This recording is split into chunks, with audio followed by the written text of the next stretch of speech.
Imagine a future where dental visits no longer involve the dreaded drill or uncomfortable fillings. Scientists in the UK are making strides toward that reality with a groundbreaking development: lab-grown teeth.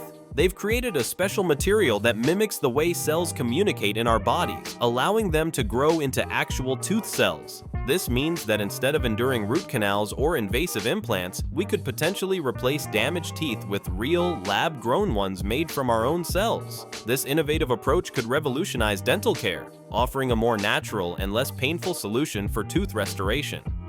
The future of dentistry is looking brighter, and it's all thanks to science.